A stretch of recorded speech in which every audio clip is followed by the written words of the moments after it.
நபி ஸல்லல்லாஹு அலைஹி வஸல்லம் அவர்கள் எவ்வளவு பெரிய அந்தஸ்தில் உயர்ந்தவர்கள் கொஞ்சம் யோசிங்க. ரசூலுல்லாஹ்வுக்கு கிடைத்த அந்தஸ்துகளை பட்டியல் போடுங்க.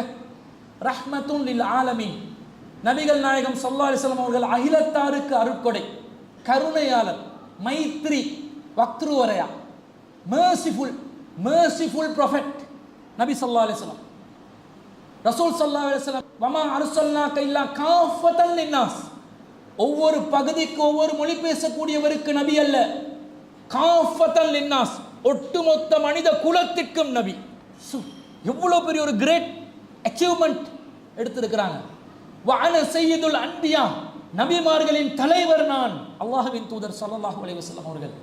உலக கல்வியிலே பட்டம் படிப்பு எழுத்தறிவு இல்லாத நபிகள் நாயகம் ஸல்லல்லாஹு அலைஹி வஸல்லம் அவர்கள் அல்லாஹ்வின் வஹி என்ற ஞானத்தை பெற்று மக்களுக்கு கற்றுக் கொடுக்க வந்த நபிமார்களுடைய தலைவர்.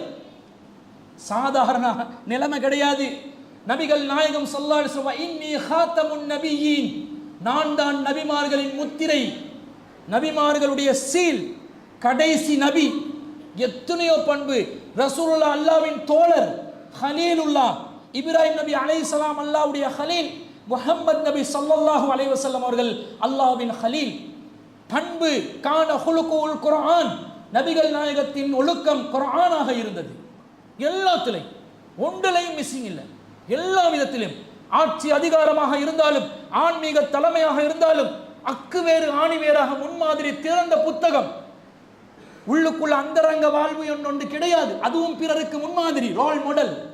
மனைவியுடன் எப்படி இல்லறத்தில் இருப்பார்கள் என்பது கூட மூமீன்களுக்கு ஒரு முன்மாதிரியாக தரப்பட்ட அன்னலம் பெருமானார் ஸல்லல்லாஹு அலைஹி வஸல்லம் அவர்கள் எப்படி பணிவா நடந்தாங்க தெரியுமா? அனஸ் இப்னு மாலிக் ரலியல்லாஹு அன்ஹு அவர்கள் சொல்கிறார்கள், கானத்தில் அமது மின் இமாஇ அஹ்லில் மதீனா, மதீனா வாசிகளில் அடிமை பெண்கள்ல யாராவது லதாஹுத பியதி ரசூலில்லாஹி ஸல்லல்லாஹு அலைஹி வஸல்லம் ஃபதன்தலிகு பிஹி ஐசு ஸாஅத், ரசூலுல்லாஹ்வுடைய கைகளை பிடித்து ரசூலுல்லாஹ்விடம் சில கேள்விகள் கேட்பதற்கோ சில தேவைகளை நிறைவேற்றிக் கொள்வதற்கோ அரசாங்கத்தின் மூலமாக தன்னுடைய தேவைகளை பூர்த்தி செய்து கொள்வதற்கோ நினைத்தால், அடிமை பெண்கள் தானே, அவர்கள் ரசூலுல்லாஹ்வுடன் நேரடியாக வரலாம். கைப்பிடிக்கிறத சொல்றாங்க, அவ்வளவு ஃப்ரீடமா. ஒரு அடிமை பெண் கூட அல்லாஹ்வின் தூதரின் கைகளை பிடித்து, அல்லாஹ்வின் தூதர் எனக்கு ஒரு ப்ராப்ளம் இருக்குது, சால்வ் பண்ணித்தாங்க, அல்லாஹ்வின் தூதர் எனக்கு ஒரு தேவை இருக்கிறது, பூர்த்தி செய்து தாருங்கள், அல்லாஹ்வின் தூதரே என்னுடைய குடும்ப பிரச்சனை இருக்கிறது, அதற்கு தீர்வு தாருங்கள், அல்லாஹ்வின் தூதரே எனக்கு ஒரு மார்க்க ரீதியான கேள்வி இருக்கிறது, விளக்கம் தாருங்கள் என்று மதீனத்து ஒரு அடிமை பெண்ணுக்கு கூட அல்லாஹ்வின் தூதரை அணுக முடியும். அந்த அளவுக்கு பணிவின் உச்சம் அல்லாஹ்வின் தூதர் ஸல்லல்லாஹு அலைஹி வஸல்லம் அவர்களிடம். ஒரு படிக்காத ஒருத்தன் நம்மளோட பேச வந்தா பிரஸ்டீஜ் பார்க்கிறோமா இல்லையா? நம்முடைய சபைகளில் அது எப்படி குசு குசு குசு குசு என்று இங்கிலீஷ்ல பேசினா மட்டும்தான் நாம் மதிப்பு கொடுப்போம். டிகிரிகளை பட்டங்களை நம்ம பேருக்கு பின்னால் அடுக்கினால் தான் மதிப்பு கொடுப்போம். தெருவில் இருக்கக்கூடிய ஒரு மெக்கானிக்கோட நாம் பணிவை காட்டுவோமா? ஒரு மரக்கறி வியாபாரியுடன் ஒரு பணிவை காட்டுவோமா? சாக்கடைகளில் அந்த சாக்கடையை அள்ளக்கூடியவனோடு நாம் பணிவை காட்டுவோமா? அவன் ஒரு கப்புல வாயை வச்சு டீ குடிச்சா அந்த கப்பை 10,000 தடவை கழுவிதான் நாங்கள் பயன்படுத்தணும் என்று சொல்லி எங்களோட உள்ளம் சொல்கிறதே. ஒரு அடிமை பெண்ணுக்கும் ரசூலுல்லாஹ்வை அணுக முடிந்ததே. அடிமை பெண்கள் மாத்திரம் அல்ல, அல்லாஹ்வின் தூதர் ஸல்லல்லாஹு அலைஹி வஸல்லம் அவர்கள் ஒரு பைத்தியம் பிடிச்ச ஒரு பொம்பளை, மென்டலான ஒருத்தர், ஒரு பெண்மணி ரசூலுல்லாஹ்விடம் அன்ன இம்ராத்தன் கான ஃபீ அக்லிஹா ஷைஉன், தலையில் பித்து பிடித்த ஒரு பெண் நபிகள் நாயகம் ஸல்லல்லாஹு அலைஹி வஸல்லம் அவர்களிடம் ஃபகாலத், அவள் சொல்கிறாள், யா ரசூலல்லாஹி, அல்லாஹ்வின் தூதர் அவர்களே, இன்னலி இலைக ஹாஜத்தன், அல்லாஹ்வின் தூதரே உங்களிடம் எனக்கு ஒரு தேவை இருக்கிறது. அப்படியா? பைத்தியம் வருது, கடிச்சிருமாட்டு பயந்தாங்களா? நம்மளோட பைத்தியம் பேசிக்கொண்டிப்போமா? I how are you, fine thank you, I am from India, you are from, I am Muru from Nigeria என்று பேசுவோமா? பேச மாட்டோம். பைத்தியம் இருக்கு, திடீரென்று கொதறிச்சேண்டா, நம்மளை கடிச்சிருச்சேண்டா, பயந்து ஓடுவோமா இல்லையா? அல்லாஹ்வின் தூதர் அப்படியா இருந்தார்கள்? பைத்தியம் என்று தெரியுது, ரசூலுல்லாஹ்வோட என்ன பைத்தியம்தான், என்ன சொல்லி பேசுறான்னு பாருங்களே.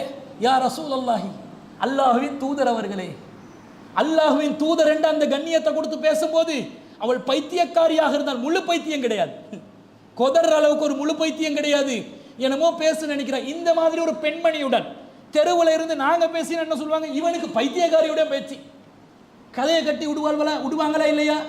ரசூல் ஸல்லல்லாஹு அலைஹி வஸல்லம் அவர்கள் எப்படி நடந்து கொண்டார்கள்?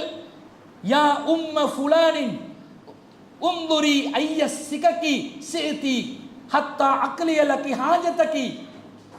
இன்னாருடைய தாயாரே, அல்லாஹ்வின் தூதர் ஸல்லல்லாஹு அலைஹி வஸல்லம் அவர்கள் தனது குடிமக்கள் யார் என்பதை அறிந்து வைத்திருந்தார்கள். பைத்தியம்தான், ஆனா இன்னாருடைய தாயாரே, அவன் பெத்த மகன் யார் என்று ரசூலுக்கு தெரியும். ஐடென்டிஃபிகேஷன், ரெக்கக்னிஷன், அறிமுகம் இருந்தது.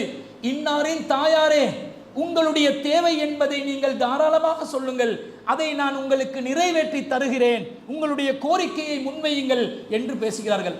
ஃபஹலா மஅஹா ஃபீ பஅலி துருகி ஹத்தா ஃபரஹத் மின் ஹாஜதிஹா. மக்கள் நடமாடக்கூடிய தெருக்களில் ஒரு தெருவிலே நபிகள் நாயகம் ஸல்லல்லாஹு அலைஹி வஸல்லம் அவர்கள் அந்த தாயுடன் தனிமையிலே நின்று பேசிக் கொண்டிருந்தார்கள்.